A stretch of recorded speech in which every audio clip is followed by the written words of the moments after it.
আপনি কি সজলের বাবা? হ্যাঁ বলছি। আপনি কে বলছেন? আমি আপনার ছেলের ইউনিভার্সিটি থেকে বলছি, হেড অফ দ্য ডিপার্টমেন্ট। ও আচ্ছা, কেমন আছেন স্যার? ভালো। আপনার ছেলে সম্পর্কে কিছু কথা বলার ছিল। জি বলুন। গতকাল সেমিস্টার ফাইনালের রেজাল্ট বের হয়েছে। আপনার ছেলে দুটি কোর্সে ফেল করেছে। আপনি কি জানেন? সজল বলেছে আমাকে। আমাদের ইউনিভার্সিটিতে কিছু রুলস আছে। আমরা ফেল করা ছাত্রছাত্রীদের আবার পরীক্ষায় বসে পাশ করার সুযোগ দেই। এরপর ফেল করলে ইউনিভার্সিটিতে রাখার কোনো নিয়ম নেই। তা এসব আমাকে কেন বলছেন? না, মানে আমি বলছিলাম আপনার ছেলেটা ফেল করেছে। আপনার কি উচিত না তার পড়াশোনার প্রতি একটু খেয়াল রাখা?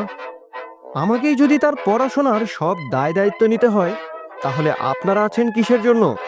আপনি কাউন্সেলিং করতে পারেন, তাকে বোঝাতে পারেন।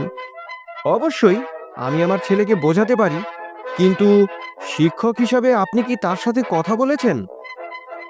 মানে মানে তো ঠিক বুঝলাম না। আমি বলতে চাচ্ছি, আমার ছেলে যে ফেল করলো, গলতটা কোথায় বোঝার চেষ্টা করেছেন কি? পুরোটা দোষ কি ওর একার? আপনাদের কি কোনো দায়ভার নেই?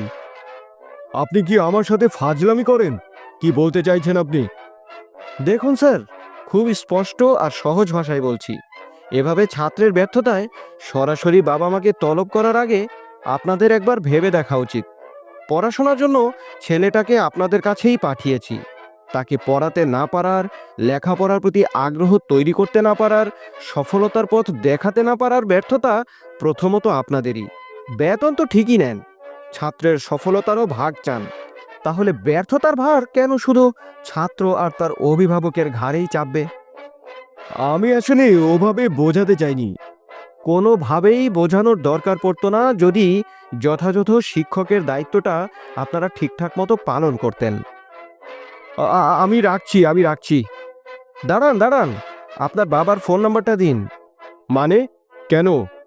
ব্যর্থ ছাত্রের পিতাকে ফোন করে আপনি যে দায়িত্ব পালন করেছেন, ব্যর্থ শিক্ষকের পিতাকে ফোন করেও একই দায়িত্ব আমিও পালন করতে চাই।